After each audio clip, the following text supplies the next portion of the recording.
الحمدللہ وکفا وسلام علی عبادہ الذین اصطفیٰ اشہد ان لا الہ الا اللہ وحدہ لا شریک لہ واشہد ان محمدا عبدہ ورسولہ صلی اللہ علیہ وآلہ وسلم۔ اللہم صلی علی محمد وعلی آل محمد کما صلیت علی ابراہیم وعلی آل ابراہیم انک حمید مجید۔ اللہم بارک علی محمد وعلی آل محمد کما بارکت علی ابراہیم وعلی آل ابراہیم انک حمید مجید۔ اما بعد فاعوذ باللہ السمیع العلیم من الشیطان الرجیم من ہمزہ ونفخہ ونفثہ۔ بسم اللہ الرحمن الرحیم۔ قالوا اجئتنا لتلفتنا عما وجدنا علیہ آباءنا وتکون لکم الکبریاء فی الارض وما نحن لکما بمؤمنین۔ انہوں نے کہا کہ کیا تو آیا ہے ہمارے پاس اس وجہ سے کہ تو ہمیں اپنے آباء و اجداد سے پھیر دے، ہٹا دے، یا اس چیز سے ہٹا دے جس پر ہمارے آباء و اجداد تھے۔ وَتَكُونَ لَكُمَ الْكِبْرِيَاءُ، اور یہ کہ دنیا میں حکومت بڑائی تمہاری ہو جائے، فی الارض زمین میں، وَمَا نَحْنُ لَكُمْ بِمُؤْمِنِينَ، اور ہم تم دونوں پر ہرگز ایمان لانے والے نہیں۔ آیت نمبر 78 ہے سورہ یونس کی، یہاں سے آج کے سبق کا آغاز ہو رہا ہے، اور یہ گفتگو وہ ہے جو فرعونیوں نے حضرت موسیٰ علیہ السلام کے ساتھ کی۔ سورہ یونس کا یہ بالکل اختتام کی طرف ہم بڑھ رہے ہیں، اور یہ 2 رکوع میں نے عرض کیا تھا کہ یہاں اللہ تعالیٰ نے 2 انبیاء کا ذکر فرمایا ہے، خاص طور پر ایک حضرت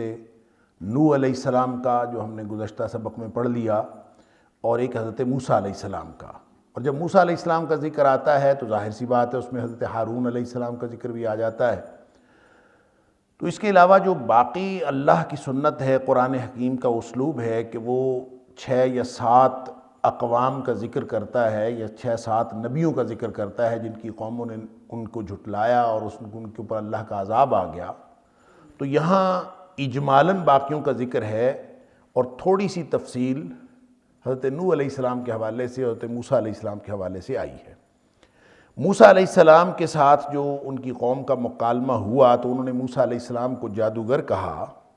تو گزشتہ آیت جو آیت نمبر 77 تھی اس میں حضرت موسیٰ علیہ السلام کی وہ حیرانگی، اور حیرانگی کے ساتھ ایک پرتیقن استفسار کہ تم کس چیز کو جادو کہہ رہے ہو، یعنی حضرت موسیٰ علیہ السلام نے جب عصا پھینکا وہ سانپ بن گیا، یا آپ کا جو ید بیضا تھا کہ آپ نے اپنی بغل میں ہاتھ ڈال کر باہر نکالا تو وہ چمکتا ہوا ہاتھ بن گیا، تو اس کو دیکھ کر وہ جادو کہہ رہے ہیں۔ تو اس پر حضرت موسیٰ علیہ السلام نے بڑی ہی حیرت کے ساتھ یہ کہا تھا، اَتَقُولُونَ لِلْحَقِّ لَمَّا جَاءَكُمْ،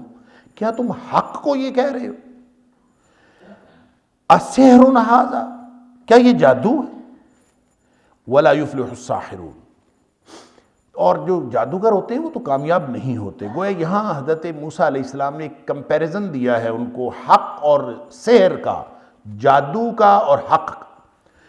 گویا 2 باتیں ہیں جن سے یہ اندازہ کیا جا سکتا ہے کہ کوئی چیز جادو ہے یا نہیں ہے۔ ایک تو نوعیت کے اعتبار سے، جادوگروں کا جو جادو ہوتا ہے اس کی نوعیت ہی اور ہوتی ہے، اور جو اللہ کی طرف سے معجزہ ہوتا ہے، جو حق ہوتا ہے، اس کی نوعیت ہی اور ہوتی ہے۔ یعنی اس کے اندر نہ کوئی جنتر منتر شامل ہوتا ہے، نہ ہی اس کے پیچھے جادوگر کی محنت شامل ہوتی ہے، نہ ہی اس کے اندر وہ چیزیں ظاہری طور پر انوالو ہوتی ہیں جو حق کے اندر موجود ہوتی ہیں۔ حق صرف اللہ کے حکم سے ہوتا ہے، جبکہ جادو کے اندر بہت سارے دیگر اسباب موجود ہوتے ہیں۔ ایک تو نوعیت کے اعتبار سے فرق ہوتا ہے، اور نوعیت کے اعتبار سے فرق کے ساتھ ساتھ جو سب سے بڑا فرق ہے وہ مقاصد کا فرق ہے۔ وَلَا يُفْلِحُ السَّاحِرُونَ، اس سے پتہ چلتا ہے جادوگر جو جادو کر رہا ہوتا ہے اس کا مقصد یا تو وقتی طور پر پیسے بٹورنا ہوتا ہے، یا اس کی اپنی ذاتی جو منفعت ہے وہ دنیاوی شہرت کے اعتبار سے کر رہا ہو، یا دنیاوی مقاصد کے حصول کے اعتبار سے کر رہا ہو۔ اس سے بڑا اس کا کوئی مقصد ہی نہیں ہوتا، یا وہ کسی دوسرے کو خوش کرنے کے لیے کر رہا ہوتا ہے۔ اس کے علاوہ اس کا کوئی مقصد نہیں ہوتا۔ تو حضرت موسیٰ علیہ السلام ان کو یہ بتا رہے ہیں کہ میرے اور میرے بھائی ہارون کی زندگی پر غور کرو، ہمارے اس جو ہم معجزہ پیش کر رہے ہیں اس کی نوعیت پر غور کرو، اور ہمارے مقاصد پر غور کرو، اور ہم جو کچھ کر رہے ہیں یا جو ہم زندگی بدلنا چاہتے ہیں، ہمارے جو مقاصد ہیں ان پر غور کرو، تو آپ کو یہ سمجھ آ جائے گا کہ اس کو جادو کیسے کہا جا سکتا ہے۔ کوئی وجہ نہیں ہے جس کی وجہ سے تم ان کو جادو کہو، اور اگر ہم جادوگر ہوتے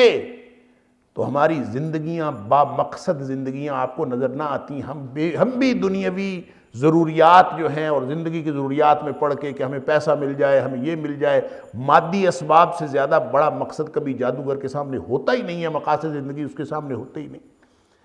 لہٰذا اتنے بڑے دو مقاصد زندگی رکھنے والے دو شخصیات جن کا کردار اور کریکٹر تمہارے سامنے ہے، تم نے کس بنیاد پر اس کو جادو کہہ دیا؟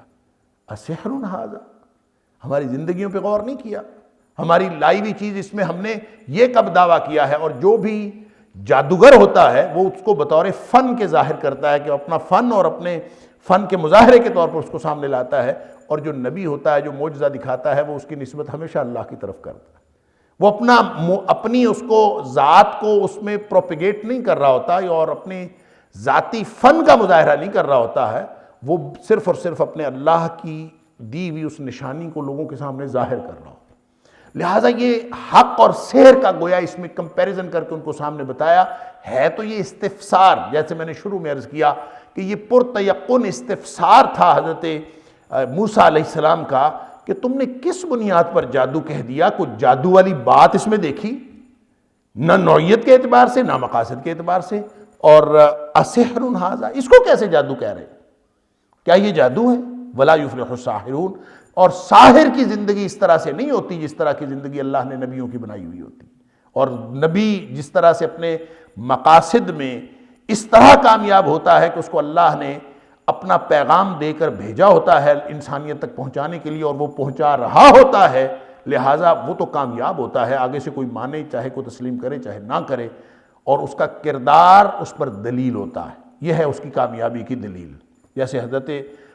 نبی اکرم محمد کریم صلی اللہ علیہ وسلم کو بھی اللہ تعالیٰ نے یہی دلیل دی تھی کہ میں نے تمہارے اندر ایک عمر بسر کی ہے، میری عمر، میرا کردار تمہارے اوپر، اس کے اوپر دلیل ہے۔ لہٰذا دلیل کیا ہوتی ہے؟ میں پہلے بھی کئی دفعہ عرض کر چکا ہوں، حق ہوتا ہے، اور حق وہ ہوتا ہے جس کو اپنا ثبوت دینے کے لیے کسی خارجی دلیل کی ضرورت نہیں ہوتی، حق آپ اپنا ثبوت ہوتا ہے۔ تو حضرت موسیٰ علیہ السلام کی زندگی ہو، یا حضرت ہارون علیہ السلام کی زندگی ہو، یا نبیوں کی جتنی بھی زندگیاں ہوں، یا بھی حضرت محمد کریم صلی اللہ علیہ وسلم کی زندگی ہو،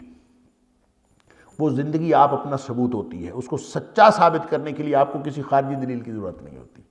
اور اسی طرح قرآن کو بھی سچا ثابت کرنے کے لیے کسی خارجی دلیل کی ضرورت نہیں، کیونکہ قرآن بھی حق ہے، نبی اکرم صلی اللہ علیہ وسلم کی ذات اقدس بھی حق ہے، اور حق کو کسی خارجی ثبوت کی ضرورت نہیں ہوتی، خارجی دلیل کی ضرورت نہیں ہوتی، وہ آپ اپنا ثبوت ہوتا ہے۔ یہی بتا رہے ہیں، حق تو ظاہر ہوتا ہے، ہر چیز سے سمجھ آ رہی ہوتی ہے کہ حق ہے، اور اس کے مقاصد سے سمجھ آ رہی ہوتی ہے، تو اس کی زندگی سے سمجھ آ رہی ہوتی ہے۔ ولا یفلح الساحرون، جادوگر تو جادو کرنے کے بعد اپنے مقاصد حاصل کرتا ہے اور بس بات ختم، اس کے بعد اس کے پاس تو کوئی ایسی چیز نہیں ہوتی جس میں وہ کوئی فلاح کا پروگرام رکھتا ہو اور فلاح کی کوئی لوگوں کو فلاح انسانیت کی کوئی بات کرتا ہو، ایسا تو اس کے سامنے کوئی مقصد ہی نہیں ہوتا۔ یہ اب حضرت موسیٰ علیہ السلام کا ایک ایسا شاندار طرز استدلال تھا اور ایسا شاندار کمپیریزن تھا جو اس کو ان لوگوں کو ایک تو سمجھ نہیں آئی اب اس کا جواب کیا دیں، اور دوسرا انہوں نے بات کو موڑنے کی کوشش کی۔ جو حق ہوتا ہے وہ آپ اپنا ثبوت ہوتا ہے، لہٰذا آپ اس کی تردید کیسے کریں گے؟ لہٰذا تاریخ کے ہر باطل نمائندے کی، تاریخ کے ہر معاندین نبوت کی، تاریخ کے ہر اللہ اور اس کے رسول صلی اللہ علیہ وسلم کے دشمن کی یہ ریت رہی ہے کہ وہ ہمیشہ لوگوں کی توجہ پھر ڈائیورٹ کرتا ہے، کیونکہ حق کا انکار کرنا تو ممکن نہیں ہوتا۔ وہ ان کو کسی ایسی طرف ڈائیورٹ کرتے ہیں، ان کی توجہ کو کسی ایسی طرف لے کے جاتے ہیں جس سے لوگ جو ہیں واقعی سوچنے پر مجبور ہو جائیں۔ جو لوگوں کی کمزوری ہوتی ہے، جو لوگوں کا اپنا یوں کہہ لیجئے کہ ایک نفسیاتی مسئلہ ہوتا ہے، اس کی طرف ڈائیورٹ کرتے ہیں۔ لہٰذا یہ دیکھیں دو باتیں انہوں نے کہیں، قالوا اجئتنا لتلفتنا عما وجدنا علیہ آباءنا۔ پہلی بات انہوں نے کہی موسیٰ، اے موسیٰ علیہ السلام، ہمیں یوں لگتا ہے کہ تو ہمیں اس چیز سے پھیرنا چاہتا ہے اور ہٹانا چاہتا ہے جو ہمارے آباء و اجداد لے کے آئے تھے۔ کیوں؟ آباء و اجداد ہمیشہ ہمارا جذباتی مسئلہ رہا ہے، ہر قوم کا جذباتی مسئلہ ہے کہ آباء و اجداد کے بارے میں ایسی کوئی بات کرنا کہ آباء و اجداد کی بات غلط تھی، یا کوئی ایک نئی چیز لے کے آنا جس میں آباء و اجداد کی غلطی واضح ہوتی ہو، تو اس میں ہم سب لوگ جذباتی ہو جاتے ہیں۔ کیوں بھئی ہمارے آباء و اجداد کو تم نے غلط کہا؟ تو گویا انہوں نے توجہ ڈائیورٹ کی کہ ہم آباء و اجداد کی بات کریں گے تو جو ہماری قوم ہے وہ حق کی طرف توجہ کرنے کی بجائے اپنے اس جذباتی مسئلے کی طرف توجہ کرے گی کہ جناب یہ تو ہمارے آباء و اجداد کے خلاف ہیں، اور آباء و اجداد کے خلاف کسی بات کو تسلیم کرنا یہ بڑا کٹھن مرحلہ ہوتا ہے، بہت ہی مشکل ہے، چاہے سامنے حق ہو۔ جب آپ اپنی توجہ اس بات پر مرکوز رکھیں کہ میرا باپ ایسا تھا، میرا دادا ایسا تھا، میرا پردادا ایسا تھا، اور اس سے ہٹ کر کوئی بات کرنا یہ بڑا مشکل مسئلہ ہے۔ وہ جیسے اقبال نے کہا تھا کہ آئین نو سے ڈرنا، طرز کہن پہ اڑنا، منزل یہی کٹھن ہے قوموں کی زندگی میں۔ جو پچھلی بات ہے جس پہ آپ چلے آ رہے ہوں اس سے آپ ہٹ کے کسی نئی چیز کو آپ کسی نئی چیز کو آپ لے لیں، یہ بہت ہی مشکل کام ہوتا ہے۔ آپ کسی نئے طریقے کی بات کریں تو مشکل کام ہوتا ہے۔ لہٰذا انہوں نے بالکل عین اسی انسانی نفسیات، بلکہ میں یہ کہوں گا کہ اینٹی اسلامک سائیکالوجی، یہ اسلام کے خلاف ہمیشہ انہوں نے اسی بات کو یوز کیا کہ جناب تم دیکھو تو صحیح، تم تاریخ میں فلاں کیا کرتا تھا، فلاں کیا کرتا تھا، تو اس طرف لا کے اپنے بزرگوں کی طرف لا کے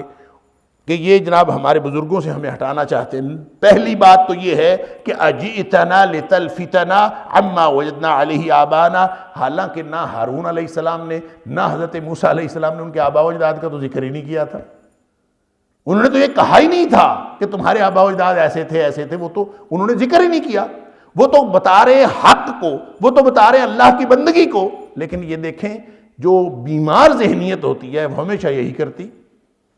تو ہمیں اپنے آباء و اجداد سے ہٹانا چاہتا ہے، آباء و اجداد کے دین سے ہٹانا چاہتا ہے۔ جو کچھ ہمارے آباء و اجداد نے کیا، اما وجدنا علیہ آباءنا، جو کچھ ہمارے آباء و اجداد کرتے رہے جس پر وہ تھے، تو ہمیں اس سے ہٹانا چاہتا ہے، پھیرنا چاہتا ہے۔ اور دوسری انہوں نے وہی حربہ بیمار ذہنیت کا، وَتَكُونَ لَكُمَ الْكِبْرِيَاءُ فِي الْأَرْضِ، دوسری بات یہ ہے کہ تمہارے تو مقاصد سیاسی ہیں، یعنی وہ ہدایت کو اور اس دین کے راستے کو اور اس مقصدیت کو جو لے کے حضرت ہارون علیہ السلام اور حضرت موسیٰ علیہ السلام تشریف لائے تھے، اس مقصدیت کو اب وہ انٹرپریٹ کیا کر رہے ہیں کہ تمہارے تو سیاسی مقاصد ہے۔ کیا مطلب؟ یعنی قرآن کہتا ہے وَتَكُونَ لَكُمُ الْكِبْرِيَاءُ فِي الْأَرْضِ، تم تو زمین کے بادشاہ بننا چاہتے ہو، تم تو یہ چاہتے ہو کہ آباء و اجداد کے دین سے بھی ہمیں پھیر دیں، اور دوسرا تم یہ چاہتے ہو کہ زمین میں سیادت قیادت صرف تمہاری ہو جائے۔ لَكُمُ الْكِبْرِيَاءُ، تمہارے تو مقاصد ہیں تو بڑا بننے کے، تم تو حکومت حاصل کرنا چاہتے ہو۔ لہٰذا آپ جب کسی کو بھی اس نگاہ سے دیکھنا شروع کر دیں کہ فلاں آدمی تو اپنے آپ کو بڑا بنانا چاہتا ہے، لَكُمَ الْكِبْرِيَاءُ فِي الْأَرْضِ، وہ تم تو یہ چاہتے ہو کہ زمین میں بڑائی تمہاری ہو، تم بڑے بن جاؤ، حکومت تمہاری ہو۔ آپ کسی کے بارے میں یہ کہہ دیں، چاہے وہ منبر پہ خطبہ دے رہا ہو نا،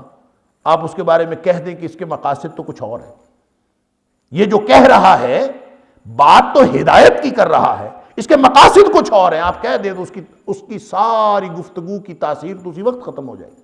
اس کی ساری دعوت کی تاثیر اسی وقت ختم ہو جائے گی، کیونکہ سوچنے والا سوچے گا کہ اس کے پتہ نہیں کیا کیا مقاصد ہے۔ آپ فوراً اس کو سوچنا شروع کر دیں گے کہ یہ کہاں کہاں سے بیک ڈور سے اپنے مقاصد حاصل کرے گا، اگر اس کا مقصد یہی نہیں ہے، یہ نہیں ہے۔ تو اسی طرح بیمار ذہنیت، تاریخ کی ہر بیمار ذہنیت نے ہر با مقصد آدمی کے بارے میں یہی کہا کہ یہ تو بڑا بننا چاہتا ہے۔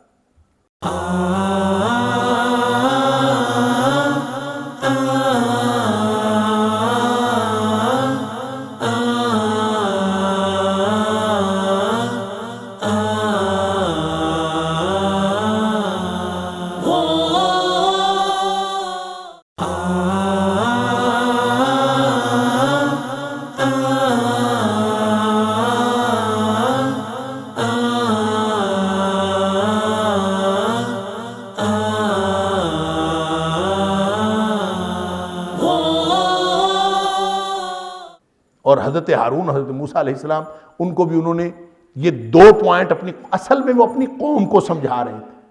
کہ یہ حق کوئی نہیں ہے، حق کا جواب دینے کے لیے ان کے پاس کچھ نہیں تھا، لہٰذا انہوں نے کہا جی یہ تو بڑا بننا چاہتے ہیں، 2 باتیں ہیں، ایک تو آباء و اجداد کے دین سے ہٹانا چاہتے ہیں اور دوسرا یہ بڑا بننا چاہتے ہیں، باقی کام قوم خود کر لے گی کہ وہ سوچنا شروع کر دے گی سازشی ذہنیت کے ساتھ، اچھا یہ نہیں کر رہے، اصل مقصد اس کے پیچھے کوئی اور، لہٰذا وہ ساری بات ہی الٹ ہو گئی۔ تو یہ اصل میں سازش کرنا یہ معاندین نبوت کا ہمیشہ سے وتیرہ ہے۔ نبی کریم صلی اللہ علیہ وآلہ وسلم کے ساتھ جو سازشیں کی گئی وہ بھی یہی تھیں، اور یہ ایک تو سازش کی وجہ سے لوگوں کو اس طرف ڈائیورٹ کیا جاتا ہے، دوسرا مشرک کی مت ویسے ہی ماری ہوتی ہے، مشرک اس سے زیادہ سوچ بھی نہیں سکتا۔ حضرت نبی اکرم صلی اللہ علیہ وآلہ وسلم کے خلاف بھی مشرکین مکہ نے جو آفرز کی ہیں شروع والے ادوار میں خاص طور پر، اس سے یہی لگتا ہے، کبھی تو وہ نبی پاک صلی اللہ علیہ وسلم کو کہتے تھے کہ ہم آپ کو سردار مان لیتے ہیں، کبھی وہ کہتے تھے کہ اگر آپ نے کوئی شادی کرنی ہے تو آپ عرب کی جس عورت پہ آپ ہاتھ رکھیں گے آپ کی شادی کروا دیتے ہیں، اگر آپ بادشاہ بننا چاہتے ہیں آپ کو بادشاہ بنا لیتے ہیں، یعنی جو آپ قبیلے کا سردار بننا چاہتے ہیں قبیلے کا سردار بنا دیتے ہیں۔ یعنی کتنی آفرز تھیں جو انہوں نے کی، تو اس کا مطلب یہ ہے کہ ایک تو یہ کہ وہ سازشی طور پر ایسی بات کریں، اور دوسرا یہ ہے کہ ان کی اپنا جو فہم اور شعور ہوتا ہے اس کی حد ہی یہی ہوتی ہے، اس کے فہم و ادراک کی، کہ وہ اس سے زیادہ مادی اسباب فراہم کرنے سے زیادہ یا ضروریات زندگی فراہم کرنے سے زیادہ وہ کسی بڑے مقصد زندگی کی طرف ان کی توجہ ہی نہیں جا رہی ہوتی۔ لہٰذا نبی کریم صلی اللہ علیہ وسلم کے ساتھ بھی یہی ہوا، اور یہاں جو قرآن نازل ہو رہا ہے، سورہ یونس جو نازل ہو رہی ہے، یہ تو دراصل تو مشرکین مکہ اس کے اولین مخاطبین ہیں، ان کو سمجھایا جا رہا ہے کہ جس طرح کی حرکتیں تم کر رہے ہو اسی طرح کی حرکتیں پہلے بھی ہوئی ہیں، اسی طرح کی حرکتیں پہلے بھی نبیوں کے ساتھ ہوتی رہی ہیں، انہوں نے بھی کہا تھا کہ تمہارے مقاصد سیاسی ہیں، موسیٰ علیہ السلام اور ہارون علیہ السلام، تم نبی کریم صلی اللہ علیہ وسلم کے بارے میں اس طرح کی باتیں کرتے ہو، وما نحن لکما بمؤمنین، اور سیدھی بات یہ ہے کہ ہم آپ کی بات مانیں گے نہیں، اس لیے کہ آپ کی بات ظاہری اور ہے، حقیقت میں آپ کا مقصد اور ہے۔ بس یہ ہے وہ آپ سازش کا بیج بو دیں، لوگوں کو یہ کہہ دیں ایک دفعہ کہ جناب یہ اصل بات یہ نہیں ہے، تو لوگ پھر خود ہی تانے بانے بنتے رہتے ہیں۔ یہ کام انہوں نے قید کر دیا، وما نحن لکم بمؤمنین، اب تمہارے اعتبار نہیں کریں گے، اس لیے کہ اعتبار تو اس کا کیا جاتا ہے جس کا مقصد واضح ہو، اور وہی مقصد ہو جو وہ کہہ رہا ہے۔ تمہارا اصل مقصد تو حکومت پر قبضہ کرنا ہے، بات تم ہدایت کی کرتے ہو، بات تم انسانیت کے فائدے کی کرتے ہو، اصل میں تم حکومت حاصل کرنا چاہتے ہو، لہٰذا ہم تمہاری بات نہیں مانتے۔ اور چونکہ جادو کے حوالے سے ان کا ذہن فکس ہو گیا تھا کہ یہ جادو ہی ہے، کیونکہ جادو سے بڑھ کر کوئی چیز سمجھ نہیں سکتے تھے، لہٰذا وقال فرعون ائتونی بکل ساحر علیم، اس نے اعلان کر دیا ایسے کرو کہ جادوگر لے کے آؤ، ہر جو پڑھا لکھا جادوگر جو سب سے زیادہ جادو جاننے والا ہے، جادو کے ماہرین کو اکٹھا کرو۔ وقال فرعون، فرعون نے اعلان کر دیا ائتونی بکل ساحر علیم، ہر جو ماہر جادوگر ہے وہ میرے پاس لے آؤ۔ فلما جاء السحرۃ، اب ظاہر مختصر سا یہ کوئی کہانی نہیں بیان ہو رہی، یہ تو بطور ہدایت کے صرف اشارے کیے جا رہے ہیں۔ فلما جاء السحرۃ، جب آ گئے سارے، اس کی کچھ تفصیلات ہم پڑھ رہے ہیں، کچھ تفصیلات آگے ہیں۔ جب سارے جادوگر آ گئے، قال لهم موسیٰ القوا ما انتم ملقون، اب موسیٰ علیہ السلام کو نہ اپنے علم پر ناز تھا، نہ اپنے فن پر ناز تھا، نہ انہوں نے کسی فن کا مظاہرہ کرنا تھا، انہوں نے تو اللہ کی دی ہوئی نشانی کو پیش کیا تھا، لہٰذا ان کو کیسا ڈر کسی بات کا، پورے اعتماد کے ساتھ۔ یہ نہیں کہا کہ میں پہلے اپنا فن کا مظاہرہ کرتا ہوں تم بعد میں کرو، یعنی لوگ جو ہیں وہ پہلے میرے فن سے متاثر ہو جائیں، ایسا کچھ نہیں ہے، اپنے پاس تو ہے ہی کچھ نہیں، آپ لوگوں نے فن کا مظاہرہ کرنا ہے، میں نے اللہ کی دی ہوئی نشانی کو سامنے لانا ہے، لہٰذا القوا ما انتم ملقون، جو کچھ تم کرنا چاہتے ہو پہلے تم کر لو، کر کے دکھا دو، القوا ڈال دو، ما انتم ملقون، جو تم ڈالنے والے ہو وہ تم ڈال دو، لاؤ سامنے۔ فلما القوا، اب ظاہر ہے پہلے انہوں نے ڈال دیا، کیا ڈالا اس کی تفصیل دیگر مقامات پر سورہ طٰہٰ میں مثال کے طور پر اور دیگر مقامات پر آتی کہ انہوں نے رسیاں ڈالی، اپنی رسیاں، چونکہ ان کو معلوم تھا پہلے سے بتا دیا گیا ہوگا کہ یہ جس جادوگر کا مقابلہ کرنا ہے وہ تو حضرت موسیٰ علیہ السلام کو جادوگر ہی سمجھ رہے تھے، ان کو پہلے بتا دیا گیا ہوگا کہ اس کا جو مقابلہ کرنا ہے وہ سانپ ہے اس کے پاس، تو اس کا مقابلہ کرنے کے لیے وہ اپنی رسیاں لے آئے، اور رسیاں جو تھیں وہ بھی کوئی ایک دو نہیں تھیں، سینکڑوں ہزاروں رسیاں تھیں،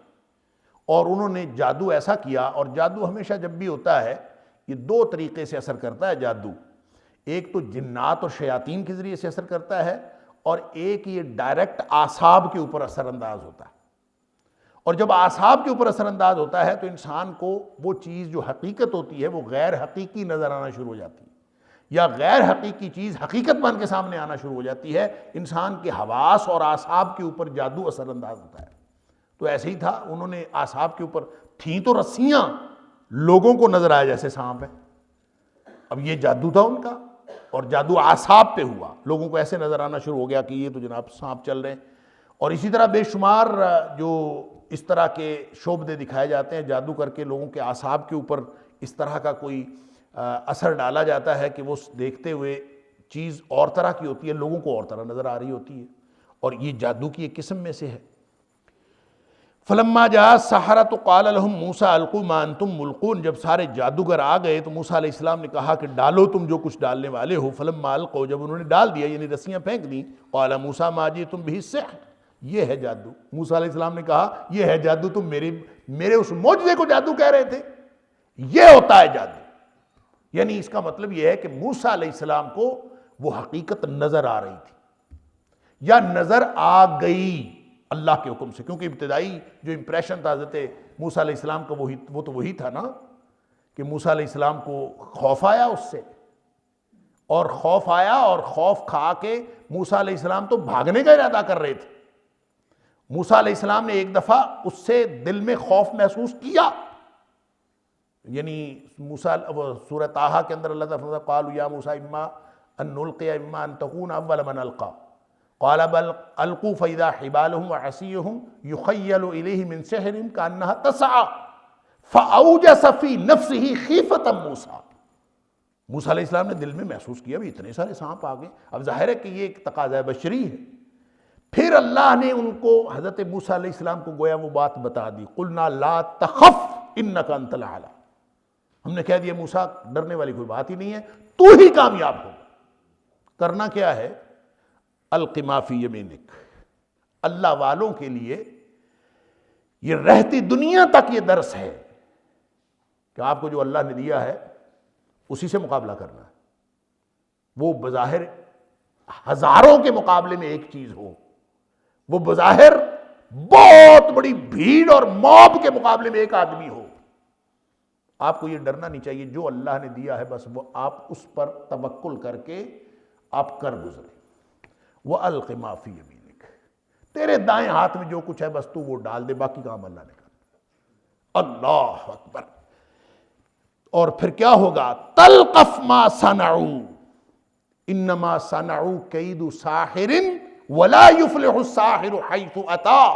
سورہ طٰہٰ کے اندر اللہ تعالیٰ فرماتا ہے کہ وہ جادو کر رہے ہیں، تو جب ڈالے گا تو تیرا عصا ان سارے جادو کی رسیوں کو کھا جائے گا. تلقف ما صنعوا، ہڑپ کر جائے گا سب کو، اس لیے کہ انہوں نے جو کچھ کیا ہے وہ جادو ہے.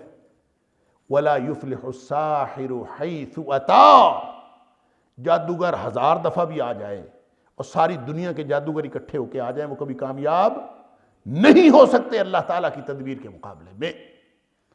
لہٰذا موسیٰ علیہ السلام کو پورا اعتماد آ گیا. اب اللہ تعالیٰ نے بتا دیا، یعنی ابتداءً اگرچہ خوف محسوس ہوا، فَأَوْجَسَ فِي نَفْسِهِ خِیفَةً موسیٰ، یعنی ابتداءً خوف محسوس ہوا، لیکن اللہ تعالیٰ نے بتا دیا کہ یہ تو مسئلہ کوئی نہیں ہے، تو جو کرے گا تو تیرے پاس اللہ تعالیٰ کی دی ہوئی نشانی ہے، وہ اس سارے جادو کو ہڑپ کر لے گی. تو موسیٰ علیہ السلام نے فوراً کہہ دیا ما جئتم بہ السحر، یہ تم جو لائے ہو یہ ہے جادو. پہلے تم میرے اس معجزے کو جادو کہہ رہے تھے، وہ نہیں جادو، یہ ہوتا ہے جادو. لہذا ساتھ اعلان کیا ان اللہ سیبطلہ، یہ ان قریب درہم برہم ہونے والا ہے. یعنی لوگ ابتداء متاثر ہوئے ہوں گے نا، اتنے سانپ جناب، بڑا جادو ہے جناب. ان اللہ سیبطلہ، اس کو اللہ تعالیٰ ابھی باطل کر دے گا، ختم کر دے گا، درہم برہم کر دے گا، مٹا دے گا. ان اللہ لا یصلح عمل المفسدین، اس لیے کہ جادوگر کا کام جادو کے ذریعے سے ہمیشہ فساد پھیلانا ہوتا ہے، کوئی تعمیر کرنا نہیں ہوتا۔ تو بگاڑ پیدا کرنے والے مفسدین جو ہیں ان کے کسی بھی عمل کی اللہ تعالیٰ کبھی بھی اس کو اچھا کر کے نہیں دکھاتا، وہ کام کبھی نتیجے کے اعتبار سے اچھا نہیں ہو سکتا۔ ولا ان اللہ لا یصلح، اللہ کبھی بھی اصلاح نہیں کرتا عمل المفسدین، جو بگاڑ پیدا کرنے والے بگاڑ کی نیت سے جو کام کر رہے ہوتے ہیں ان کے کبھی کسی معاملے میں خیر نہیں ہوتی، اور وہ کبھی معاملہ انجام کار اچھا نہیں ہوتا۔ وَيُحِقُّ اللَّهُ الْحَقَّ بِكَلِمَاتِهِ، اور اللہ حق کو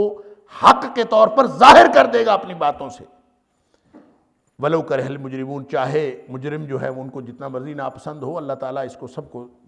تمہارے جادو کو ملیا میٹ کر دے گا، اور اللہ تعالیٰ اپنے حق کو ظاہر کر دے گا، اور حق غالب آ کر رہے گا۔ وَلَوْ كَرِهَ الْمُجْرِمُونَ، چاہے مجرم جو ہیں وہ جتنا مرضی ناپسند کر رہے ہو۔ یہ گویا وہ جو سچویشن تھی اس کو اللہ تعالیٰ نے اجمالاً بیان کر کے کہ جادوگروں کے ساتھ مقابلہ ہوا، اللہ تعالیٰ نے موسیٰ علیہ السلام کو اس میں بھی فتح دے دی۔ اب وہ پوری قوم جو تھی ان میں ایک خاص کیفیت ہیجان کی، خوف کی موجود تھی، اور پہلے سے ہی فرعون بہت زیادہ دھمکیاں بھی لگاتا تھا، زمین میں سرکشی بھی کرتا تھا، اور بنی اسرائیل کے اوپر ظلم بھی کرتا تھا۔ لیکن اس واقعے کے بعد تو اب ظلم کے امکانات اور بڑھ گئے۔ اب جو ہے باقاعدہ چونکہ مقابلے کی فضا بن گئی، اب اس کے علاوہ کوئی یعنی راستہ درمیانی نہیں بچا، اب تو دشمنی ہی دشمنی تھی، اور دشمنی میں بھی سامنے فرعون تھا، فرعون کے پاس دنیوی اعتبار سے، مادی اعتبار سے سارے وسائل موجود تھے، اور ایک طرف موسیٰ علیہ السلام ان کی قوم تھی، ان کے پاس وسائل نہیں تھے، کمزور تھے۔ تو اب اس مقابلے میں کیا کیا جائے؟ ایک طرف اتنا زبردست مقابلہ ہو اور ایک طرف جو ہے وہ بالکل کمزور لوگ ہوں، تو مقابلے کی جو فضا ہوتی ہے اس میں کیا کیا جائے؟ یعنی موسیٰ علیہ السلام کا قصہ سب سے زیادہ قرآن میں بیان ہوا ہے، یہ بات میں پہلے بھی عرض کر چکا ہوں۔ اس کی وجہ ہی یہ ہے کہ اس کی بہت زیادہ مماثلت ہے نبی اکرم صلی اللہ علیہ وسلم کے حالات کے ساتھ۔ نبی کریم صلی اللہ علیہ وسلم بھی کمزور تھے بظاہر، مادی اعتبار سے سرداروں سے مقابلہ تھا، اور سارے سردار آپس میں جڑے ہوئے تھے اور وہ قوت بنتے تھے، اور جس طرح سے موسیٰ علیہ السلام اور ان کی قوم جو تھی وہ بالکل یعنی کمزور تھے، اسی طرح نبی اکرم صلی اللہ علیہ وسلم کے ساتھ بھی مکے کے اندر جتنے لوگ رہ گئے تھے وہ کمزور تھے، اور جب حضرت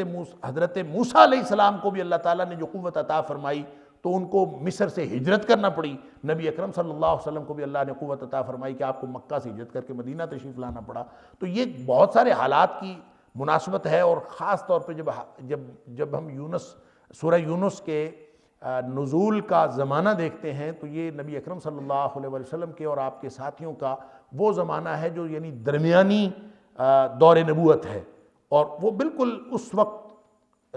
جو مظالم تھے کفار کے وہ بھی اپنے عروج پر تھے، اور مسلمانوں کی گویا ابتلا کا زمانہ تھا، اور اس ابتلا کے زمانے میں ان کو سمجھایا جا رہا ہے، ایک طرف نبی پاک صلی اللہ علیہ وسلم کو اور آپ کے ساتھیوں کو تسلی دی جا رہی ہے، اور دوسری طرف ان کو دھمکی دی جا رہی ہے، ان کو سمجھایا جا رہا ہے کہ تم باز آ جاؤ ورنہ تمہارے ساتھ بھی وہی ہوگا جو جس طرح کا حشر فرعون کے ساتھ ہوا۔ فما آمن لموسیٰ الا ذریۃ من قومہ علی خوف من فرعون وملئہم ان یفتنہم وان فرعون لعال فی الارض وانہ لمن المسرفین۔ اب ظاہر ہے فرعون کے پاس ساری طاقت تھی، اور اس طاقت کے مقابلے میں ایمان لانا اور موسیٰ علیہ السلام کا ساتھ دینا بڑا مشکل کام تھا۔ اب اس کو اللہ تعالیٰ بیان فرمایا فما آمن لموسیٰ، موسیٰ علیہ السلام پر ایمان نہیں لائے الا مگر ذریۃ من قومہ، چند نوجوان، ذریۃ اولاد، من قومہ ان کی قوم سے، چند لوگوں، چند نوجوانوں، چند لڑکوں کے علاوہ کوئی ایمان نہیں لائے۔ اس کو ذرا غور سے سن لیجئے گا، میں دوبارہ عرض کرتا ہوں۔ پس موسیٰ علیہ السلام پر نہیں ایمان لائے الا مگر ذریۃ من قومہ، ان کی قوم میں سے چند نوجوان،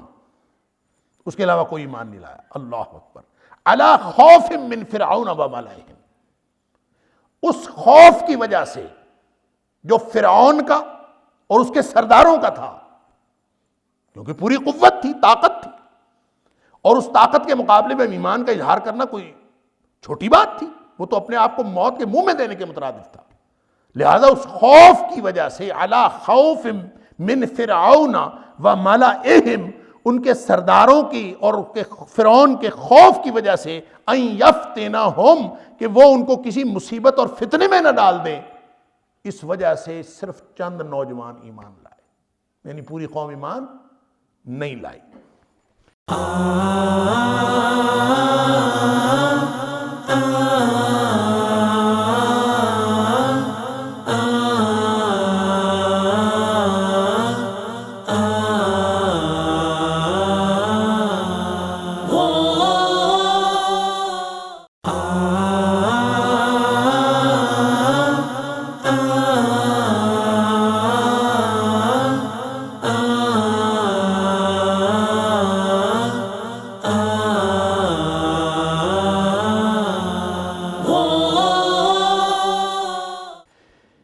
وَإِنَّ فِرْعَوْنَ لَعَالٍ فِي الْأَرْضِ، زمین پر غالب تھا فرعون، وَإِنَّ فِرْعَوْنَ، اور بے شک اس وقت جو حالات تھے فرعون، لَعَالٍ فِي الْأَرْضِ، وہ زمین پر غالب تھا۔ بعض نے لکھا ہے کہ عال کا مطلب سرکشی کرنے والا تھا، بہرحال سارا غلبہ تو اسی کا تھا۔ لَعَالٍ فِي الْأَرْضِ، وہ ظلم کرے، سرکشی کرے، بغاوت کرے، وہ سیاہ و سفید کا مالک تھا، وہ تو سپر پاور تھا اس وقت، وہ جو مرضی کرے، زمین میں اسی کا توتی بولتا تھا۔ وَإِنَّهُ لَمِنَ الْمُسْرِفِينَ، اور وہ تھا بھی حد سے بڑھنے والا۔ ایک تو بندے کے پاس طاقت ہو پوری، اور دوسرا اس کا دماغ ایسا ہو بغاوت والا، حد سے بڑھنے والا، تو وہ کون کون سا ظلم ہے جو نہیں کرے گا انسانیت پر۔ اس صورتحال میں ایمان لانا کتنا مشکل کام ہے۔ گویا اللہ تعالیٰ نے یہ جو چند فقرے یہ ارشاد فرمائے ہیں، یہ گویا جو حضرت موسیٰ علیہ السلام اور ان کے ساتھی ہیں اور جو ایمان کا اظہار نہیں کر رہے، ان کی گویا قرآن فیور کر رہا ہے کہ کمزور لوگ ہیں بیچارے، وہ کیسے ایمان لائیں۔ حالات یہ ہیں کہ ایک باغی اور سرکش اور ظالم کی حکومت ہے اور وہ سپر پاور ہے، کیا کریں وہ بیچارے۔ لہذا یہاں پہ دو تین مسئلے سمجھ لیجئے۔ ایک تو مسئلہ یہ ہے کہ کس قوم سے نوجوان ایمان لائے، قوم ہی، ذریۃ من قوم ہی، اس کی قوم میں سے چند نوجوان ایمان لائے، باقی نہیں لائے۔ تو یہ قوم ہی سے مراد قوم کس کی ہے؟ اگر تو یہ موسیٰ علیہ السلام کی قوم ہے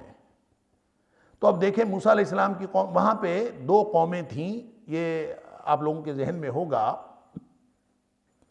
کہ موسیٰ علیہ السلام بنی اسرائیل کی قوم میں سے تھے، رہ اگرچہ رہے تھے مصر میں۔ بنی اسرائیل کا اصل وطن جو تھا وہ کنعان یعنی فلسطین تھا۔ یہ فلسطین سے شفٹ ہو گئے تھے مصر کو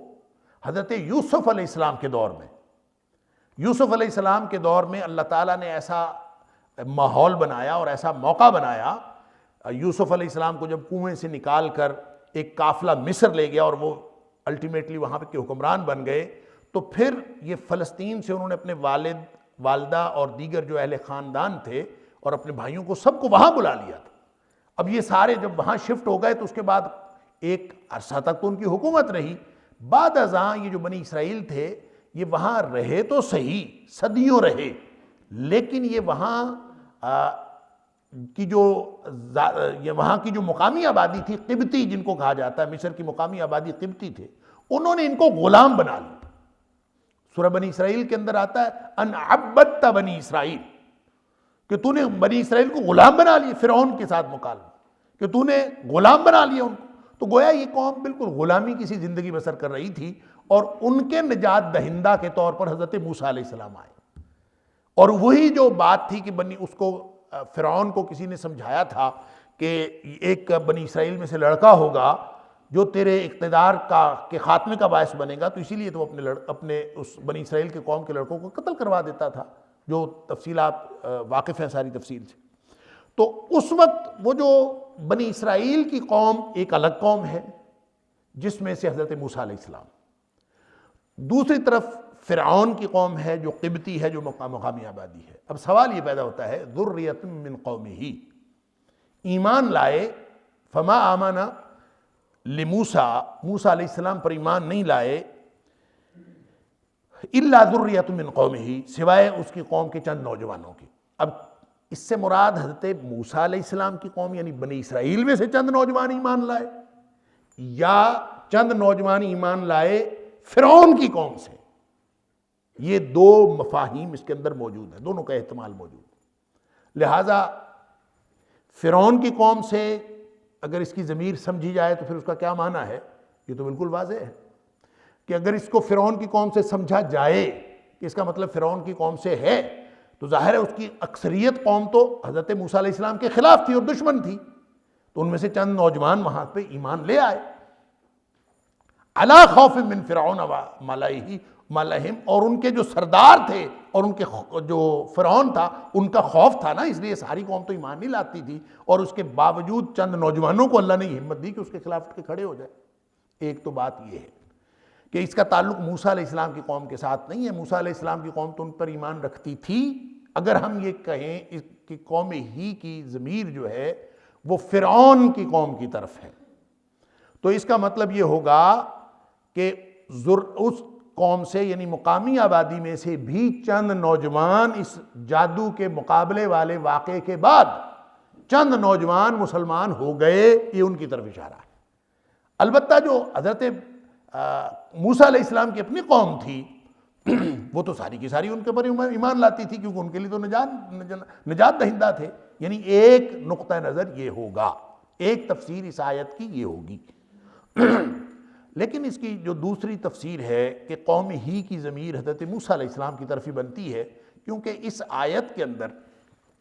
شروع میں ذکر موسیٰ علیہ السلام کا ہی ہے، فما آمن لموسیٰ الا ذریۃ من قومہ، یہاں فرعون کا ذکر نہیں ہے بلکہ موسیٰ علیہ السلام کا ذکر ہے۔ تو ہی کی ضمیر کا زیادہ احتمال یہی ہے کہ اس سے مراد موسیٰ علیہ السلام کی اپنی قوم، اور اگر اپنی قوم ہے، اگر اس سے مراد اپنی قوم ہے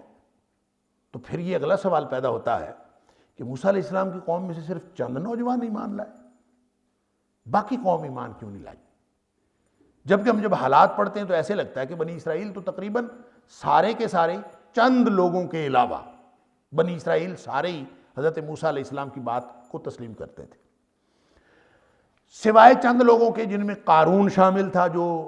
فرعون کے وزیروں میں سے تھا اور تھا اصل میں بنی اسرائیل میں سے، اور اس طرح کے غدار ہر قوم میں سے مل جاتے ہیں اور جو اپنے ذاتی مفاد کے لیے وہ دوسروں کے ساتھ مل جاتے ہیں۔ لیکن بنیادی طور پر جو زیادہ تر بنی اسرائیل کی قوم تھی وہ حضرت موسیٰ علیہ السلام پر ایمان رکھتی تھی۔ اب یہاں پھر یہ بھی احتمال زیادہ ہے کہ قوم ہی کی ضمیر بھی حضرت موسیٰ علیہ السلام کی طرف ہی ہو، اور پھر اس کا کیا معنی ہوگا کہ اس میں سے چند نوجوان ایمان لائے؟ اس کا جو اس سوال کا جو جواب ہے وہ آپ کو اس بات سے مل جائے گا کہ جو آمنہ ہے، آمنہ لفظ آمنہ یؤمنو ایمان لانا، یہ کبھی با کے لاحقے کے ساتھ آتا ہے، کبھی یہ لام کے لاحقے کے ساتھ آتا ہے۔ ایک ہوتا ہے آمنہ بہی اور ایک ہوتا ہے آمنہ لہو۔ آمنہ بہی مفہوم کے اعتبار سے مختلف ہے آمنہ لہو سے۔ آمنہ بہی کا معنی تو یقین کرنا، مان لینا ہے، دل میں تسلیم کر لینا، تصدیق کرنا۔ آپ اگر لغت میں دیکھیں گے تو آمنہ بہی کا معنی ہوتا ہے تصدیق کرنا یا توثیق کرنا، جس کو ہم کہتے ہیں نا تصدیق بالقلب، دل سے تصدیق کرنا۔ تو دل سے تصدیق کرنا ایمان ہے، اور یہ آمنہ بہی ہے۔ جب آمنہ بہی استعمال ہوتا ہے تو اس کا مطلب ہوتا ہے دل سے آپ تصدیق کر دیتے ہیں، ٹھیک ہے آپ اللہ کے رسول ہیں، ہم اللہ کو بھی مانتے ہیں، ہم اللہ کے رسولوں کو مانتے ہیں۔ جو آدمی ان ساری چیزوں کو مانتا ہے اس کو کہتے ہیں آمنہ بہی، یہ اس پر ایمان رکھتا۔ دوسرا ہوتا ہے آمنہ لہو۔ آمنہ لہو کے اندر جو مفہوم ہے وہ آمنہ بہی سے زیادہ وسیع ہے، اس میں کچھ اور بھی شامل ہے۔ آمنہ بہی تو صرف دل سے تسلیم کرنا ہے، جبکہ آمنہ لہو جو ہے وہ دل سے تسلیم کرنے کے ساتھ ساتھ عملی طور پر اطاعت کرنا بھی اس کے اندر شامل ہے۔ اگر آپ لغت کے اندر دیکھیں تو آمنہ لہو کا معنی لکھا ہے انقاد لہو او اطاعہ، کہ اس کے سامنے سرے تسلیم کر لیا اور اس کی اطاعت کی۔ لہذا جب آپ آمن لہو اور آمن بہی کا معنی الگ الگ دیکھتے ہیں تو بات واضح ہو جاتی ہے کہ آمن بہی کی حد تک تو ساری قوم ایمان رکھتی تھی، ساری قوم بنی اسرائیل کی سمجھتی تھی کہ حضرت موسیٰ علیہ السلام سچے نبی ہیں، ساری قوم سمجھتی تھی ان کا پیغام، اللہ کا جو پیغام وہ دے رہے ہیں وہ سچا ہے، لیکن عملی طور پر اس جد و جہد میں شریک ہونا اور باطل کے خلاف برسر پیکار ہونا، یہ ہر ایک کا کام نہیں ہوتا۔ قومیں جرت کا مظاہرہ کم ہی کرتی ہیں۔ دیکھیں یہ تو بڑا آسان ہے، آج کے دور میں بھی دیکھ لیں، ہم سب مسلمان ہیں، نمازیں پڑھی جا رہی ہیں، ہم نماز پڑھنے کو سمجھتے ہیں، روزے رکھنے کو سمجھتے ہیں کہ مسلمانی ہے، ہو رہی ہے، ہماری ایمانی زندگی ہے، لیکن ایمان کا امتحان ہوتا ہے۔ کون سا ملک ہے، آپ اگر اسلامی ملک پاکستان کی بات کرتے ہیں، پوری دنیا میں کوئی ایک ملک مجھے دکھائیں جہاں پہ نماز پڑھنے کی اجازت نہ ہو؟ پوری دنیا میں کوئی ملک ایسا نہیں ہے جہاں نماز پڑھنے کی اجازت نہیں ہے۔ اسرائیل کے اندر بھی نماز پڑھنے کی اجازت ہے، آپ کسی کافر ملک میں بھی چلے جائیں نمازیں پڑھنے کی اجازت ہے، روزے رکھنے کی اجازت ہے۔ جب اجازت نہیں ہوتی تو اس بات کی نہیں ہوتی کہ آپ اللہ کے دین کو معاشرے کے اوپر نافذ کریں، آپ اللہ کے دین کو بطور نظام لے کے اٹھیں، اس کی کبھی اجازت نہیں ہوتی۔ لہذا موسیٰ علیہ السلام چونکہ فرعون کے خلاف برسر پیکار تھے، موسیٰ علیہ السلام چونکہ فرعون کی عبدیت سے لوگوں کو نکال کر اللہ کی عبدیت میں دینا چاہتے تھے، لہذا آمن بہی رکھنے والی تو ساری قوم تھی، لیکن آمن لہو کرنے والے چند نوجوان تھے۔ جب سامنے ٹینک ہوں، سامنے توپیں کھڑی ہوں، جب سب سامنے جہاز بمباری کرنے کے لیے کھڑے ہوں، تو اس وقت پتہ چلتا ہے کون مومن ہے اور کون مومن نہیں۔ یہ اصل میں ایمان کی آزمائش ہوتی ہے، یہ اصل میں ایمان کا امتحان ہوتا ہے۔ لہٰذا یہ جو اللہ تعالیٰ فرماتا ہے فَمَا آمَنَ لِمُوسَىٰ، بے موسیٰ نہیں کہا، لِمُوسَىٰ کہا ہے۔ بے موسیٰ تو سارے ایمان رکھتے تھے، لیکن لِمُوسَىٰ اٹھ کے کھڑے ہونے کے لیے، ساتھ دینے کے لیے، اطاعت کرنے کے لیے اور اپنی خدمات پیش کرنے کے لیے صرف چند نوجوان ہی تیار ہوئے۔ اس کی وجہ یہ ہے کہ جو بڑا ہو جاتا ہے نا، بچہ تو ویسے بے سمجھ ہوتا ہے، اور جو ذرا پکی عمر کا ہو جاتا ہے نا ہمارے جیسا، وہ ویسے ہی پکا ہو جاتا ہے۔ پکی عمر کا آدمی پکا ہوتا، وہ پھر اس کو اس جگہ سے ہٹانا جس پہ وہ جڑا ہوا ہے بڑا مشکل کا۔ اس کے سامنے اتنی مصلحتیں ہوتی ہیں، وہ کسی بات کو صحیح سمجھ بھی رہا ہو نا، تو پھر بھی وہ کسی صحیح بات کو عملاً تسلیم کرنے کے لیے ہزار بہانے رکھتا ہے۔ یہ اللہ تعالیٰ نے توفیق ہمیشہ ہر دور کے نوجوانوں کو دی ہے کہ نوجوان ساتھ دیتے ہیں۔ اب نبی پاک صلی اللہ علیہ وسلم کے صحابہ کرام کا آپ اندازہ کریں، یہ سورہ یونس نازل تو نبی کریم صلی اللہ علیہ وسلم پر ہو رہی ہے، اور نبی کریم صلی اللہ علیہ وسلم کو بھی گویا یہ سمجھایا جا رہا ہے کہ اگر آپ کے ساتھ چند نوجوان آپ کے ساتھی ہیں تو ہر نبی کو نوجوان ہی میسر آتے رہے، وہی اصل میں قوم کی طاقت ہوتے ہیں، اور وہی نبیوں کے ساتھ ملتے ہیں تو طاقت بنتے ہیں۔ لہٰذا اگر آپ صحابہ کرام، خاص طور پہ جو السابقون الاولون صحابہ کرام ہیں، آپ اگر ان کی عمروں کا اندازہ کریں اور سیرت کی کتابوں میں پڑھیں تو آپ کو اکثریت نوجوانوں کی ملے گی۔ نوجوان ہی ہیں، چند لوگ ہیں، حضرت ابو بکر صدیق نبی پاک صلی اللہ علیہ وسلم سے 2 سال چھوٹے تھے، اور چند صحابہ کرام ہیں جو نبی کریم صلی اللہ علیہ وسلم کی عمر کے برابر ہوں گے، یا ایک آدھ کی کسی کی آپ کو عمر زیادہ ملے گی، باقی سارے نوجوان تھے، زیادہ سے زیادہ کوئی 30-32 سال کا، یعنی لیس دین 33 ایئرس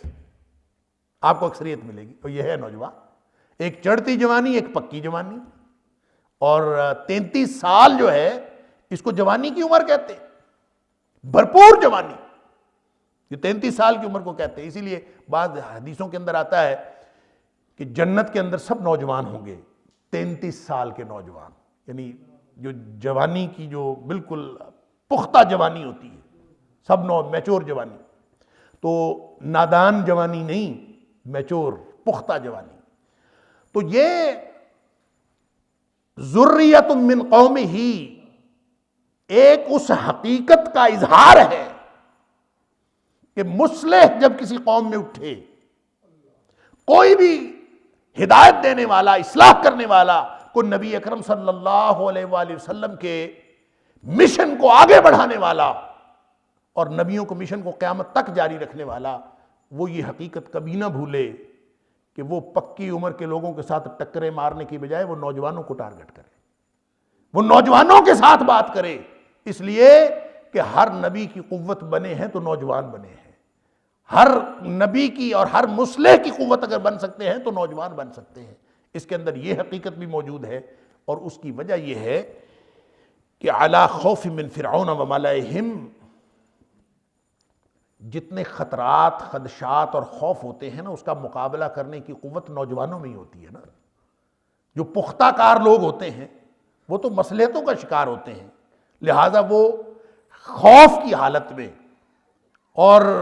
خاص قسم کے شدید حالات میں ان کے لیے دین پر عمل کرنا اس طرح سے ممکن نہیں ہوتا جس طرح سے نوجوان جو ہیں وہ ڈٹ جاتے ہیں، اور اللہ، اور ان کو تو خطرہ رہتا ہے یفتنہم، یعنی جو بڑے ہیں ان کو تو خطرہ رہتا ہے کسی بھی وقت کوئی مسئلہ ہو سکتا ہے، لیکن نوجوانوں کو اللہ تعالیٰ نے یہ اس وقت بھی جو حضرت موسیٰ علیہ السلام کے ساتھی تھے وہ بھی نوجوان تھے، لہٰذا بات یہ سمجھ میں آ گئی کہ پیسو مسلمان تو سارے تھے، حضرت موسیٰ علیہ السلام کی ساری قوم ہی تھی چند لوگوں کو چھوڑ کر، ایکٹیو مسلمان چند نوجوان تھے، یہ ہے فرق اصل میں۔ تو آمن بہ کرنے والے جو ہیں وہ پیسو مسلمان ہوتے ہیں، اور آمن لہو کرنے والے جو ہیں وہ ایکٹیو مسلمان ہوتے ہیں۔ آج کل ہم نے تو ویسے بھی اپنے آپ کو کیموفلیج کر لیا ہے، مذہب ذاتی معاملہ بن گیا ہے، اور پھر اس میں میری مرضی ہو گئی ہے، میرا مذہب میری مرضی شامل، یہ ساری مصلحت کے نعرے اور ودڈرال کے نعرے، ہم اپنے آپ کو ودڈرا کرتے جا رہے ہیں، دین سے دستبرداری کے نعرے کہ جناب وہ کوئی نہیں جی بس ٹھیک ہے، خام خواہ اپنے آپ کو کسی مصیبت میں ڈالنے کی کیا ضرورت ہے۔ لہذا مذہب اپنا اپنا مسئلہ ہے، کوئی اس پر عمل کرے چاہے نہ کرے، اللہ اکبر۔